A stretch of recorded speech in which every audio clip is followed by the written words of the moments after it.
Quero convidar você a abrir a sua Bíblia na carta do apóstolo Paulo aos Efésios, capítulo 2. E o Fabiano está me lembrando que se você não tem uma Bíblia, pessoal ali da recepção, basta você levantar a sua mão onde quer que você esteja, levanta o braço bem alto e nós fazemos questão de te emprestar uma Bíblia, porque nós queremos que você acompanhe aquilo que é lido a partir desse púlpito. Alguém precisa de uma Bíblia? Ali no fundo, alguém mais? Não se acanhe. Olha aqui.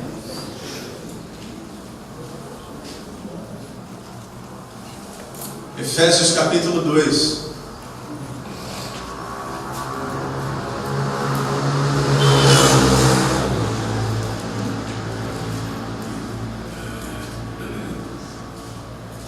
Carta do apóstolo Paulo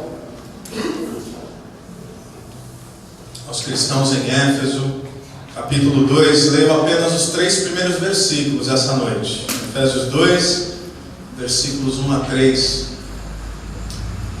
Convido a acompanhar comigo a leitura. A palavra de Deus diz assim: Vocês estavam mortos em suas transgressões e pecados, nos quais costumavam viver quando seguiam a presente ordem deste mundo e o príncipe do poder do ar, o espírito que agora está atuando nos que vivem na desobediência. Anteriormente todos nós também vivíamos entre eles, satisfazendo as vontades da nossa carne, seguindo seus desejos e pensamentos. Como os outros, éramos por natureza merecedores da ira. Vamos orar? Senhor Deus, nós clamamos uma vez mais pela Tua palavra, para que essa palavra seja traduzida na nossa consciência, isto é, em nossa mente, e também no nosso coração, isto é, nos nossos sentimentos. Não caminhamos por aquilo que sentimos, mas somos sim afetados pelas nossas emoções. Então nós oramos para que mente e coração, intelecto, razão e emoções estejam nesse momento e por nossa vida cativos a Ti, cativos à Tua palavra e sensíveis ao moldar e à transformação que somente o Teu Espírito Santo pode realizar em nós. Porque diante de todo e qualquer pensamento e aspecto religioso, o máximo que podemos fazer é mudar cosmeticamente a nossa vida, isso é, repensar as nossas atitudes. Mas nos mudar de dentro para fora, somente o Senhor consegue. Então gere em nós a transformação que nós não conseguimos realizar em nós mesmos. Essa é a nossa oração, no nome de Jesus. Amém. Amém. Perdão. Primeira coisa importantíssima aqui, ao nós avançarmos na carta do apóstolo Paulo aos cristãos em Éfeso, dando início ao capítulo 2, algumas observações óbvias, mas cruciais, a gente não pode esquecer. Primeiro, essa carta é destinada a cristãos. É uma carta destinada à igreja de Éfeso, não aos habitantes de Éfeso tão somente. Aos habitantes de Éfeso e mais especificamente aos cristãos que habitavam essa cidade. Essa é a primeira coisa importante de entender, porque se nos aproximarmos dessa carta com um olhar que não for um olhar moldado, transformado e afetado pelas lentes do próprio Cristo, nós teremos profunda dificuldade com essa carta. Ouso dizer que se você não conhece a Jesus Cristo como Senhor e Salvador da sua história, esse trecho especificamente vai confrontá-lo profundamente em quem você é.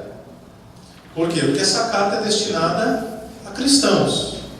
E obviamente, como carta destinada a cristãos, ela afeta a toda a humanidade depois de nos fazer gerar uma consciência daquilo que o Espírito Santo está nos revelando.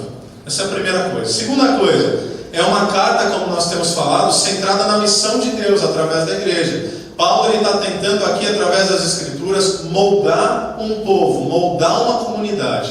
Ou melhor, é Deus que molda. E o apóstolo Paulo está auxiliando com a palavra, para que Deus, através da sua palavra, com o auxílio do apóstolo Paulo, possa moldar esse povo, para que sejam então um povo que haveria de glorificar a Deus, como toda a igreja deveria ser. Terceira observação importantíssima é que essa carta, precisamos lembrar também, por mais óbvio que isso seja, ela é originalmente destinada a cristãos do primeiro século, oriundos do paganismo. Falamos um pouco sobre o histórico dessa cidade de Éfeso e qual era o ambiente, como funcionava a espiritualidade, como funcionava a economia, como é que esse povo vivia. Interessante pensar que em alguns aspectos não é muito diferente da sociedade que nós temos hoje. Pagã, secularizada, profundamente individualista, espiritualista, o que não quer dizer voltada a Deus, mas voltada a tudo que parece profissão de fé. Então a gente pega um negócio daqui, outro dali, outro de outro lugar, e bota tudo num caldeirão de espiritualidade e sai alguma coisa estranha. Muita gente faz isso hoje. Por que eu digo isso, que foi escrito a cristãos do primeiro século? Porque algumas das coisas que nós falaremos hoje, embora sejam verdades atemporais, ou seja, não é porque foi escrito para os cristãos do primeiro século que não é válido para hoje, é também verdades atemporais. Algumas dessas verdades são extremamente ofensivas à mentalidade do homem pós-moderno. Esse tempo que temos vivido na história, a pós-modernidade, é um tempo onde tudo ofende. Concorda comigo? Tudo ofende. Vivemos uma geração de hipersensíveis.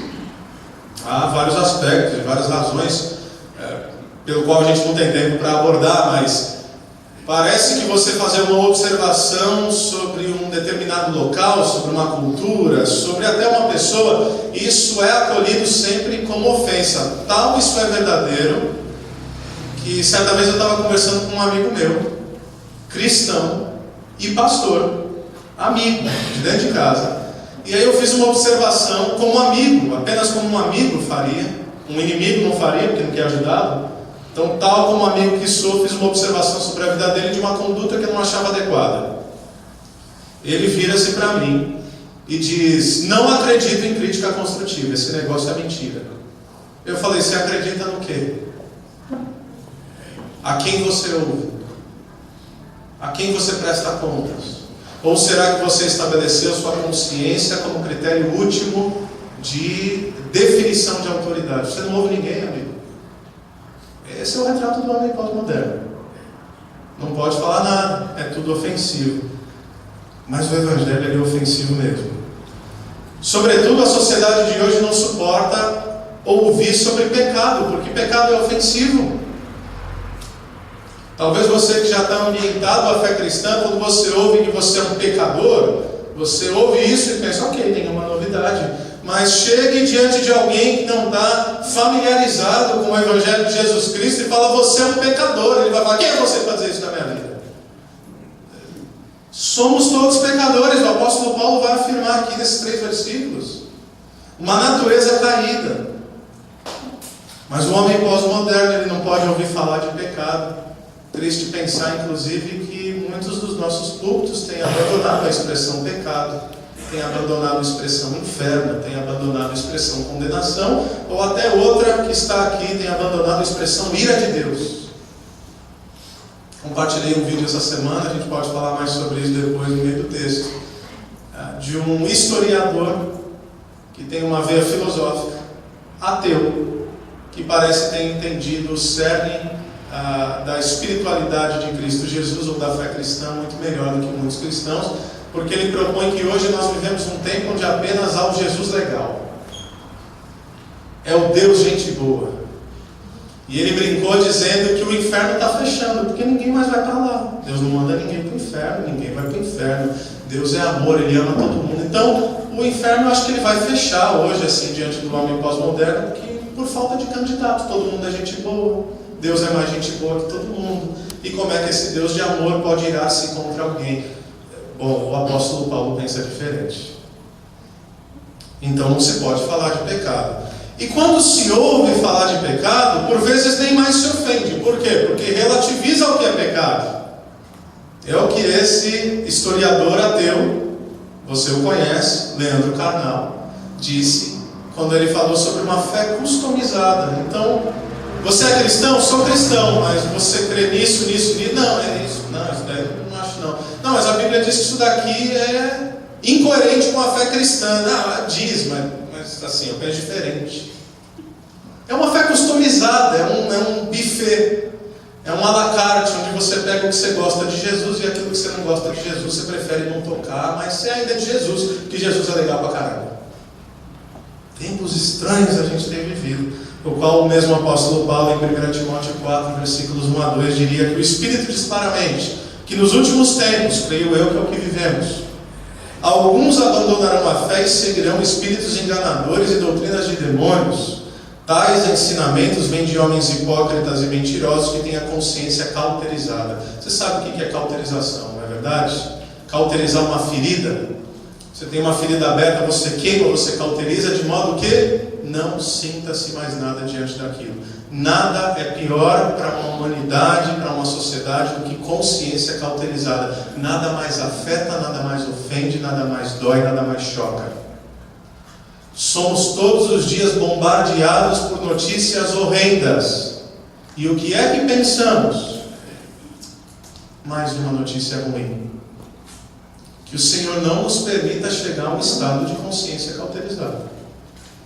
Por exemplo, num país como o nosso, onde a roubalheira é um negócio de doido, quando a gente ouve assim, e foi descoberto, sei lá, mais uma mala de 500 milhões. A gente fala, 500 milhões. A gente já fala de 500 milhões com quem falar de troco. Não é verdade? Da padaria. Porque a gente já... Beleza, é só mais um roubando. É isso aí mesmo. Então, vamos lá. Versículo 1, o apóstolo Paulo diz: vocês estavam mortos em suas transgressões e pecados. Vocês estavam mortos. Paulo não está dizendo vocês estavam dormindo. Paulo não está dizendo que nós estávamos doentes. Não está afirmando que estávamos paralisados. Não afirma que estávamos em estado grave. Não. Paulo está dizendo: vocês estavam mortos, espiritualmente mortos, eternamente mortos. Mortos pela eternidade. O que Paulo está fazendo aqui? Importante entender. O que ele está fazendo, meus irmãos, é que ele está dando continuidade ao pensamento iniciado no versículo 15 do capítulo 1, que nós falamos sobre ele, esse trecho do 15 ao 23, no último domingo. Porque quando Paulo inicia no versículo 15, depois de dar graças a Deus sobre um tanto de coisas que ele fez, começa no versículo 3, vai até o versículo 14, em uma ação de graças assim maravilhosa, dizendo: bendito seja Deus, o Pai do nosso Senhor Jesus Cristo. Por quê? Porque Ele nos escolheu, porque Ele nos predestinou, porque Ele nos salvou, porque Ele se fez sacrifício por nós, porque Ele tem algo reservado para nós, porque Ele nos deu o Espírito Santo, nos selou, nos deu uma herança. E aí, a partir do 15 até o 23, ele vai dizer o seguinte: meus irmãos, o meu desejo é que vocês conheçam plenamente a Deus. Se você perder essa mensagem, eu encorajo você a ouvir quando sair na internet. Você pode ir lá no nosso canal. Ele diz: desejo que vocês conheçam plenamente a Deus. Eu oro para que os olhos do coração de vocês sejam iluminados. E aí ele diz, parafraseando Paulo: eu quero que vocês tenham consciência do poder da ressurreição. Esse poder que trouxe Jesus de volta dos mortos. Eu quero que vocês saibam que esse poder que trouxe Jesus de volta dos mortos, pense na densidade e na profundidade dessa afirmação. Nós não estamos falando de uma oração por cura. Sabe quando você ora por cura e a cura acontece e você glorifica a Deus, e isso já é maravilhoso o suficiente? E a gente chama isso de milagre. Sobretudo quando a condição é severa, quando a condição é difícil. Eu falava com um irmão antes de começar o culto, que o irmão dele está internado, e a gente está falando o quê? Estamos orando e creremos no milagre até o fim. Nós não sabemos quais são os desígnios de Deus, mas nosso papel é orar e nos solidarizarmos e apoiarmos. Então, quando a gente se depara com uma situação dessa, um milagre acontece diante de uma situação caótica, a gente fala: poxa, glória a Deus. Aqui Deus está falando de algo, através do apóstolo Paulo, muito maior. Não está falando de curar um doente, está falando de ressuscitar um morto. É o poder da ressurreição que trouxe Jesus de volta. Mas aí ele diz: exatamente esse mesmo poder que trouxe Jesus novamente à vida. Agora ele vai dizer, não veremos hoje, mas no versículo 5 do capítulo 2, esse mesmo poder deu vida a vocês. Por quê? Versículo 1, vocês estavam mortos. Vocês não fizeram nada para ser salvos. Essa é a ideia que o apóstolo Paulo está tentando passar. Quando ele diz que nós estávamos mortos em transgressões e pecados, ele está dizendo: vocês não podiam fazer nada para ser salvos. Vocês estavam mortos. A salvação de vocês exigiu poder, o maior poder do universo, o mesmo poder que estava sobre Jesus. E aí eu lhe pergunto, porque esse é um tema, por vezes, de debate, que eu acho que até o debate quanto a isso é tolo, mas você acha que você escolheu a Deus? Você acha que você decidiu entregar sua vida a Jesus? Você estava morto. Foi Deus que te escolheu. Foi Deus que resolveu te dar vida. Você não podia tê-lo escolhido por uma razão simples. Morto não tem escolha. Morto não tem poder de decisão. É exatamente como quando Jesus chega diante do túmulo de Lázaro e ele diz: Lázaro, venha para fora. Pergunta: o que Lázaro fez para ressuscitar? Resposta: nada, porque morto não tem capacidade alguma de fazer algo para o seu próprio proveito. Lázaro, venha para fora. Jesus não estava retribuindo a fé de Lázaro. Às vezes nós ouvimos: então Deus nos amou, e aí nós respondemos com fé. Isso é verdade, mas nós vamos ver como se dá esse contexto nas próximas semanas. Nós respondemos com fé e nós aceitamos Jesus. Meus irmãos, nós só aceitamos Jesus, nós só nos rendemos a Cristo Jesus porque Ele nos deu vida, Ele nos deu capacidade de crer, Ele nos deu uma alternativa à condenação que haveria de continuar pela eternidade. Nós estávamos mortos. Ele gerou vida, Ele criou um novo ser, Ele derramou sobre nós o seu Espírito Santo, Ele na pessoa do Filho se tornou sacrifício em nosso favor, pagando uma dívida que jamais seríamos de pagar, ou capazes de pagar. Ele soprou vida sobre nós. O que Paulo está tentando nos mostrar num primeiro momento? Paulo está mostrando o quão desesperadora era a nossa condição sem Deus. Nós estávamos mortos. Nós vamos ver que uma das coisas que o Paulo está tentando gerar aqui é gratidão em nossos corações. É elevar o nível de ação de graças a um Deus que tudo fez por nós. Olha o que ele diz no versículo 2: nos quais costumavam viver, quando seguiam a presente ordem desse mundo, e o príncipe do poder do ar, o espírito que agora está atuando nos que vivem na desobediência. Paulo está falando de duas realidades aqui que nos subjugavam, que diz respeito à nossa vida pregressa, nossa vida antes de Deus. Ele está dizendo que nós estávamos debaixo de dois domínios: primeiro, da presente ordem desse mundo; segundo, do príncipe do poder do ar. O que Paulo está falando? Quando ele fala da presente ordem desse mundo, ele está falando a respeito do curso desse mundo. Ele está falando a respeito do sistema desse mundo. Ou, como você poderia talvez usar essa nomenclatura, ele está falando da cultura sobre a qual vivemos. Ele está falando da sociedade, ou mais do que isso, da agenda e, portanto, dos sistemas de princípios e valores que regem uma sociedade a qual ele afirma totalmente sem Deus. Não apenas nós estávamos expostos a essa realidade, porque ainda estamos hoje, mas mais do que isso, nós vivíamos debaixo desse sistema. Nós não remávamos contra a maré. Na verdade, a gente deixava o rio seguir seu curso, a gente seguia o fluxo. Essa cultura do qual a gente tem falado tanto aqui na Calvary Campo, ela afeta e ela molda a maneira como pensamos, sentimos e, portanto, agimos. A cultura não é neutra. O maior erro é olhar para a cultura, sociedade ocidental, 2018, e pensar que a cultura é neutra.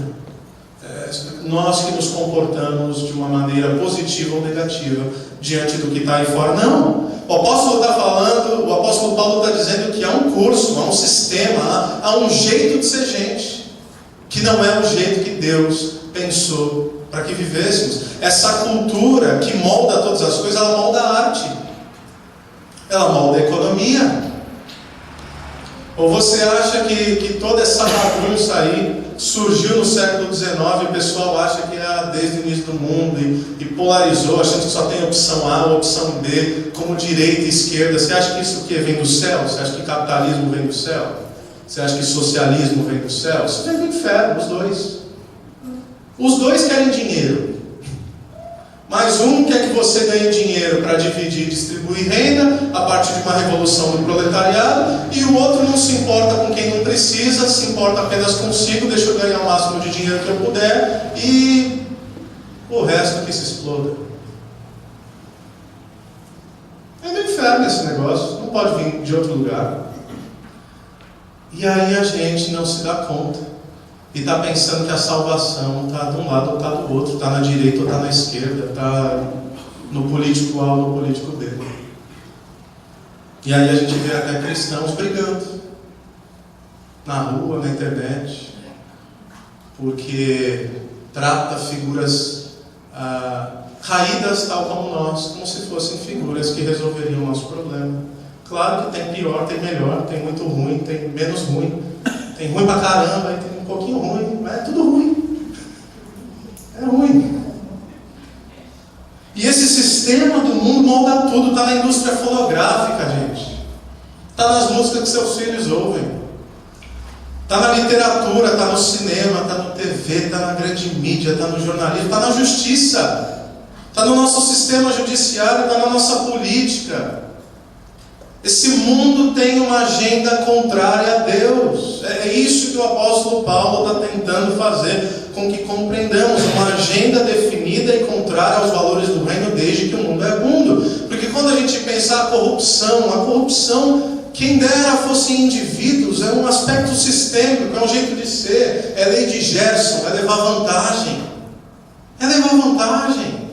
É o cara que rouba milhões, talvez ele começou não devolvendo o troco da padaria. Eu não estou botando todo mundo no mesmo balaio, dizendo que todo mundo é corrupto, de modo algum, mas estou dizendo que nós vivemos pautados numa estrutura de maldade que incentiva esse tipo de prática. Um mundo que louva toda forma de amor e promiscuidade e tenta passar leis que são adversas e contrárias ao Evangelho de Jesus Cristo, mas um mundo, uma política e uma justiça que não é capaz de proteger bebê dentro do ventre da sua mãe. Esse negócio só pode ter nascido no inferno. Uma sociedade que quer proteger ovo de tartaruga, mas quer matar bebês. Onde é que surgiu isso, meus irmãos? É disso que o apóstolo Paulo está falando. É desse sistema depravado que rege a humanidade. É a história daquele menino, não sei se você viu no noticiário e se lembra, no Reino Unido, que foi impedido pelo parlamento, que foi impedido pela justiça do seu país de sair de lá, tendo a possibilidade real de tratamento e cura. Preferiram deixar o menino morrer. São instituições, nos Estados Unidos, por exemplo, as que existam aqui também, mas instituições nos Estados Unidos pró-aborto que tentam comercializar partes de fetos.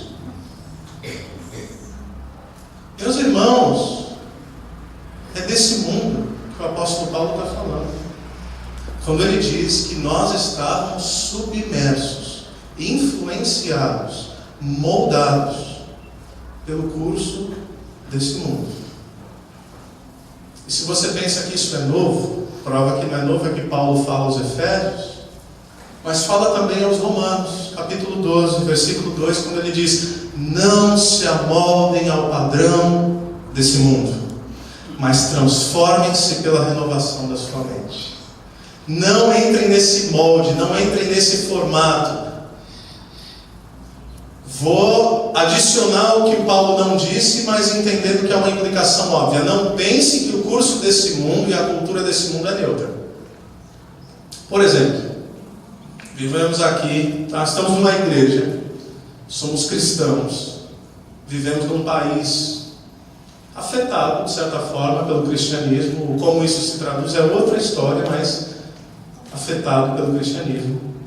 Digamos você, um pai e uma mãe cristã, se você tivesse que se mudar para um país de cultura muçulmana, ok? Vamos pensar hipoteticamente.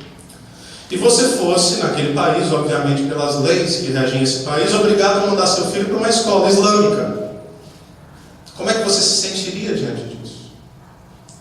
Se você fosse obrigado a enviar o seu filho para a rede pública de ensino, e você sabe que eles aprenderiam várias coisas de qualquer currículo escolar, de qualquer lugar do mundo, mas a cosmovisão, ou seja, a maneira de enxergar o mundo, é uma cosmovisão muçulmana. Então eles iam aprender a orar 5 vezes por dia, olhando lá para a cidade sagrada. Eles iam aprender sobre o profeta Maomé. Você cristão, o que você faria? Eu sei o que eu faria. Sabendo que meu filho está exaustivamente exposto a essa realidade, eu teria que intensificar o trabalho dentro de casa. Concorda comigo? Uma vez que ele seria bombardeado por essa cultura islâmica, eu teria que mostrar para ele o que é a palavra de Deus, o que é Jesus Cristo, ensiná-lo todos os dias, ter tempos devocionais pela manhã antes dele ir para a escola, revisar o que foi falado no final do dia e refutar aquilo que é certo a partir do currículo escolar e aquilo que é equivocado no que diz respeito à coerência com o Evangelho. Teria que ser um trabalho exaustivo de tentar consertar aquilo que ele aprendia na escola e moldar pelos parâmetros do Evangelho de Jesus Cristo. Concorda? Acho que dá para concordar com isso. Pergunta: por que a gente não faz isso todo dia aqui? A resposta é simples, porque a gente acha que a cultura é neutra. E você esquece que seus filhos vão para a escola aprender competitividade, individualismo, humanismo. Eles vão aprender que esse mundo é dos espertos. Eles vão aprender que a lei que manda é a lei do mais forte. Eles não vão aprender a dividir, eles vão aprender a reter. Eles vão aprender que eles têm que ser alguém na vida, porque eles têm que tirar as melhores notas e passar nas melhores universidades para ter os melhores empregos, as melhores carreiras, para que eles possam comprar as melhores casas, os melhores carros, fazer as melhores viagens, para que aí então eles se considerem alguém na vida. Me responda a você se isso é uma cultura neutra no que diz respeito ao Evangelho. E ainda assim, muitos de nós não nos damos conta disso. Esse sistema é o que nós chamamos de estruturas de maldade, ou, uma linguagem teológica, é o pecado estrutural. É o jeito de ser do mundo. Tudo isso influenciado por um segundo poder que o apóstolo Paulo fala, príncipe do poder do ar, é o próprio diabo. Príncipe do poder do ar. Fala de autoridade e fala de abrangência. O que é o ar? Quando a gente respira. Meu amigo, você respirou nesse mundo, você respira sob a influência do maligno. O mundo jaz do maligno. O que essas duas coisas que o apóstolo Paulo está propondo no versículo 2 têm em comum? Elas são influências externas. De certa forma, ao menos no primeiro momento, não havia nada, ou não há nada, ou não havia nada, melhor dizendo, que você pudesse fazer, ou eu, diante dessas realidades. Nós estávamos debaixo de uma cultura maligna, regida sob influência demoníaca. Mas há um terceiro elemento. Se você acha que está ruim, dá para piorar. Versículo 3, olha comigo. Anteriormente, todos nós também vivíamos entre eles, satisfazendo as vontades da nossa carne, segundo os seus desejos e pensamentos, como os outros, éramos por natureza merecedores da ira. Você acha que o teu maior inimigo é a cultura? Não é. Você acha que o teu maior inimigo é o diabo? Não é. Sabe quem é o teu maior inimigo? Essa pessoa que está sentada na sua cadeira agora. É você. Sou eu. É o eu. O maior dos nossos problemas não é e não era o diabo ou a cultura. O maior dos problemas, e me parece que Paulo deixa por último, para trazer como evento climático propositalmente, o maior problema é a nossa própria natureza. Tiago fala sobre isso, capítulo 1, versículos 14 e 15, perdão. Ele diz: cada um, porém, é tentado pela própria cobiça, sendo por essa arrastado e seduzido. Então a cobiça, tendo engravidado, dá à luz o pecado, e o pecado, após ter se consumado, gera a morte. Nossa natureza é caída. Isso aconteceu lá no relato de Gênesis 3. Os nossos primeiros pais, Adão e Eva, rebelião contra Deus, e todos os que vieram desde então, vêm com essa natureza caída e rebelde diante de tudo que Deus é e diante de tudo que Deus propõe. Uma natureza que é regida por paixões corrompidas, que domina O apóstolo Paulo está dizendo, tanto nossos sentimentos quanto nossa mente. Não é isso que ele diz aqui? Ele fala que nós queríamos satisfazer as vontades da nossa carne, segundo os nossos desejos e pensamentos, mente e coração, razão e emoção. É o que eu penso e é o que eu sinto. Interessante uma análise do desenvolvimento humano, sobretudo nesses 3 últimos séculos, onde você passa pela transição do homem moderno para o homem pós-moderno. A modernidade, quem é mais velho vai concordar plenamente com o que eu estou dizendo. A modernidade ela é caracterizada por aquilo que é sólido, por aquilo que é absoluto, por valores muito bem definidos, por certo e errado, luz e trevas, verdade e mentira. Não estou nem falando de ética do Evangelho, estou falando de uma construção de ética e de moral da sociedade como um todo. Você cresceu com valores. E talvez você fique abismado quando você vê a galera de 20 anos para baixo sendo moldadas, não, percebam o que eu quero dizer aqui, mas sendo moldadas não por convicções racionais, mas por sentimentos. Notou isso? Pós-modernidade. Antes tomávamos decisões puramente pela razão. Hoje tomamos decisões puramente pelas emoções. Antes, quando você perguntava algo a alguém, ela dizia, eu creio que. Hoje você pergunta algo para alguém, ela diz, eu sinto que. Sinto que meu coração está me mandando ir por esse lugar. Amigo, Jeremias fala que o coração do homem enganoso, sua doença incurável, quem é que pode compreendê-lo? Agora, quer dizer então que nossos pais e avós estavam certos e nossos filhos e netos estão errados? Não, quer dizer que os ídolos só mudaram. Antes a gente idolatrava a razão, hoje a gente idolatra a emoção. Nenhum dos dois deve nos reinar, ambos devem estar cativos ao Evangelho de Jesus Cristo. Mente e coração, razão e emoções. Não caminho por aquilo que penso baseado em mim mesmo. Caminho por aquilo que Deus determinou e, portanto, assumo uma posição. Não caminho por aquilo que sinto. Gente, quais são as grandes discussões hoje no mundo? De teor filosófico e ideológico. São pessoas clamando que sentem alguma coisa que não parecem ser condizentes com aquilo que se vê. Biologia é relativizada. Então não importa se eu nasci homem, se eu nasci mulher. De repente eu nasci homem, mas me sinto mulher presa no corpo de um homem. Ou nasci mulher e me sinto um homem preso no corpo de mulher. Essa é a revolução afetiva que nos escraviza, porque agora quem caminha por sentimento, caminha por instintos. E já está confuso. É um estado de depravação moral, qual Paulo fala em Romanos 1. Porque tendo se afastado de Deus, foi concedido a eles um estado de mente reprovável, de modo que trocaram até a natureza. É o que a gente está vendo hoje. É o que sempre aconteceu, mas cada geração tem seus obstáculos, os seus desafios. Então, o que está acontecendo aqui? O apóstolo Paulo está dizendo que sem Deus, nós éramos escravos do curso desse mundo, nós éramos escravos do próprio diabo e nós éramos escravos de nós mesmos. Nós não conseguíamos não pecar. Nós não conseguíamos deixar de fazer tudo aquilo que é uma inclinação e uma predisposição contrária à natureza de Deus. Talvez o mais próximo disso é o apóstolo Paulo em Romanos 7, quando ele diz, o bem que eu quero fazer eu não faço, o mal que eu não quero fazer esse eu faço. Já se sentiu assim nessa luta terrível? Pelo menos em Deus ainda há luta. Sem Deus não havia luta.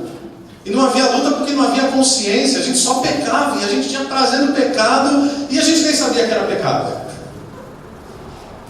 Mas aí algo que foi colocado em nós, porque a palavra diz que Deus colocou a sua lei moral em nossos corações, de repente, através das nossas práticas, alguma coisa dizia que aquilo não estava errado e que aquele lugar não era o lugar que eu deveria pertencer e que aquela prática não era uma prática que me haveria de satisfazer pela minha vida, e eu pecava e me sentia vazio, tentava me preencher, mas não conseguia. Mas no dia seguinte era só o que eu conseguia fazer, era pecar de novo e do mesmo jeito, e quem sabe até pior.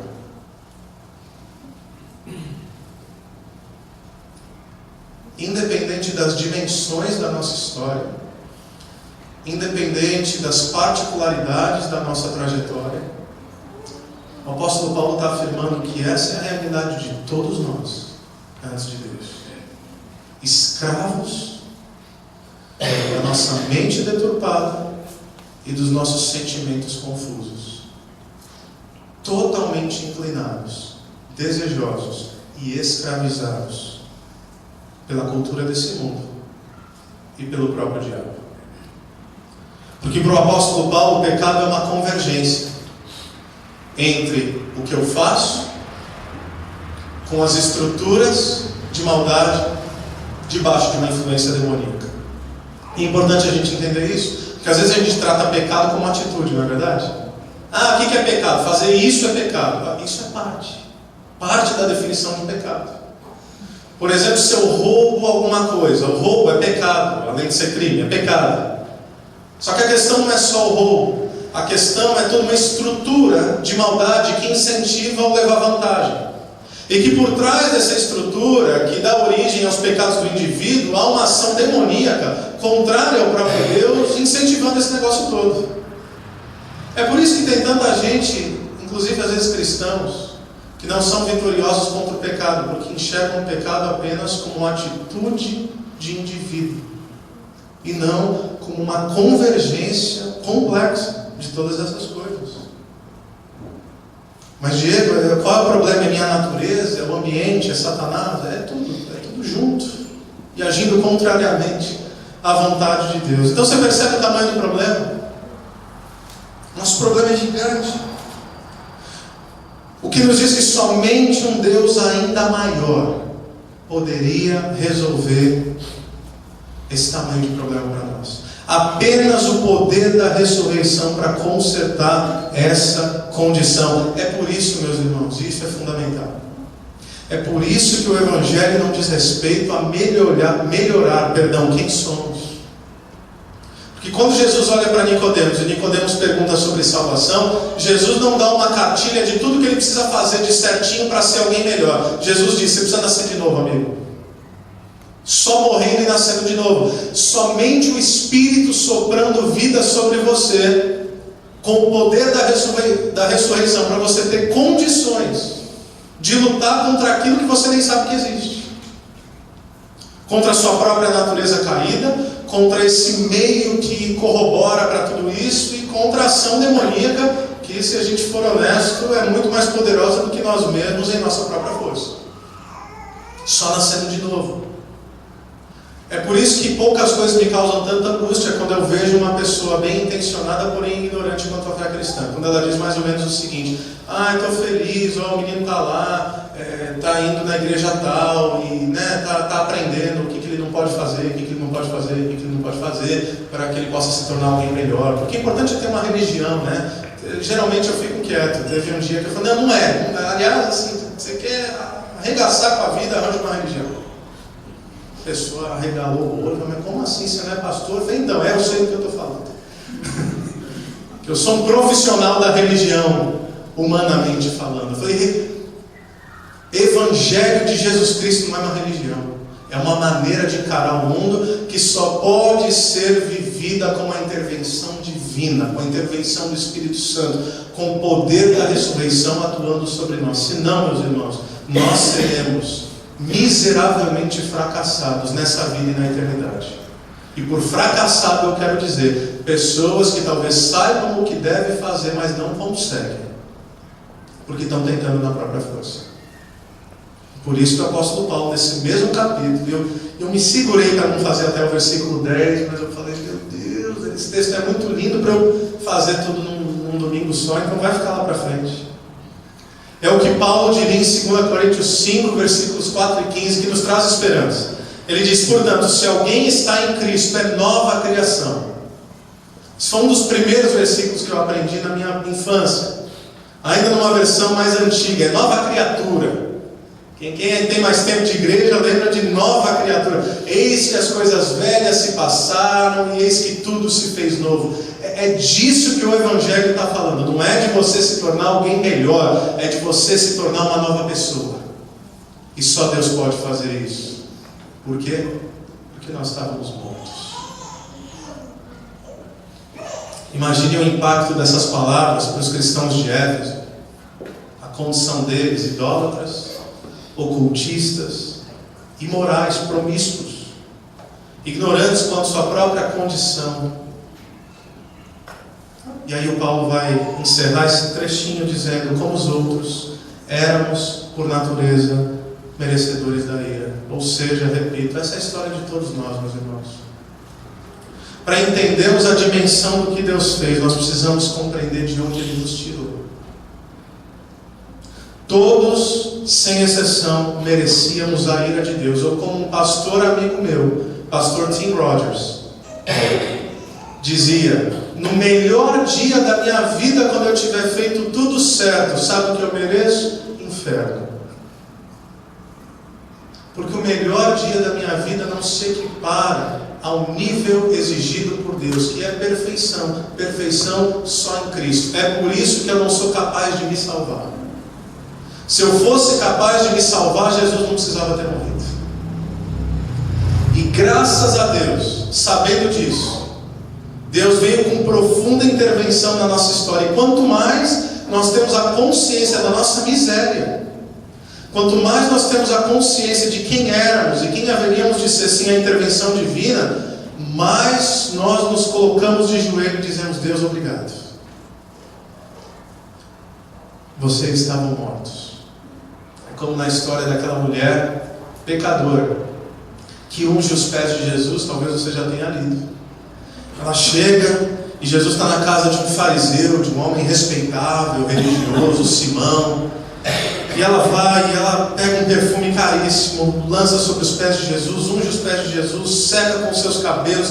Enquanto ela vai secando, ela vai chorando, ela está ajoelhada diante de Jesus, numa cena assim, digna de filme. Enquanto isso, o religioso, o certinho, o respeitado, está olhando e julgando. E dizendo: será que o senhor não sabe quem está te tocando? Jesus olha para ele e fala: Simão, eu entrei e você não me deu um beijo, você não me cumprimentou, essa mulher não parou de me beijar. Eu entrei e você não lavou meus pés, mas ela está lavando meus pés com lágrimas. Eu entrei e você não me ungiu, e essa mulher derramou perfume caríssimo nos meus pés. E aí Jesus diz algo que assim ministra profundamente ao meu coração, espero que ao seu também. Ele diz: aquele a quem muito é perdoado, muito ama. O que Jesus está dizendo é: essa mulher entendeu de onde ela foi tirada. E quem entende de onde saiu, não tem outra atitude senão prostrar-se aos pés de Jesus. E ungí-lo, e beijá-lo, e chorar sobre ele, e falar: Jesus, obrigado. É a dinâmica entre o fariseu e o publicano. O fariseu é aquele homem também respeitado, que ora dizendo: obrigado, Deus, que eu sou um homem bom. O publicano não ousa olhar para cima. Ele bate no seu próprio peito em sinal de lamento, e diz: tem misericórdia de mim que sou pecador. Veja, ele não está pedindo perdão pelos pecados que ele comete. Ele está pedindo perdão pela pessoa que ele é, porque ele entendeu que o problema maior dele não é o que ele faz, o problema maior dele é a sua própria natureza contrária a Deus. Meus irmãos, se nós não tivermos claríssimo, se nós não compreendermos com transparência quem éramos sem Deus, de que condição Ele nos tirou, jamais seremos capazes de viver em profunda adoração e ação de graças a Ele. O que Paulo está tentando fazer? Exatamente isso: elevar nosso nível de gratidão a Deus por tão grande salvação. Nos lembrar de onde nós estávamos, passado, não estamos mais lá. O que não nos torna melhores e não nos torna aptos a julgar, mas nos torna conscientes da graça de Deus sobre nós. Nos torna conscientes de que aquela vida de pecado não cabe mais na novidade de vida em Cristo. E nos torna pessoas cheias de compaixão por aqueles que, tal como nós, ainda estão lá. Tal como estávamos, a humanidade ainda está lá, perdida, ignorante quanto à sua própria realidade, incapaz de sair debaixo do jugo e da escravidão do pecado. Então a salvação não nos torna arrogantes, jamais poderia, porque lembro de onde vim. E agora me compadeço dos meus irmãos, me compadeço daqueles que estão ali e que precisam saber da boa notícia da salvação. Através de quem? Através de nós. Estávamos mortos. Isso mostra que salvação é um milagre. Você não fez nada para merecer. Eu não fiz nada para merecer. Ele fez tudo. Ele fez tudo. Ele criou todas as coisas. Nos amou com amor eterno. Veio na pessoa do Filho e morreu uma morte horrenda, brutal, desprezível, reservada apenas aos piores sujeitos da sociedade. Porque nós estávamos mortos. Somente Ele poderia nos dar vida. Eu não sei quanto a você, mas isso me coloca de joelhos. Isso não me permite a audácia de olhar para Deus e achar que mereço alguma coisa.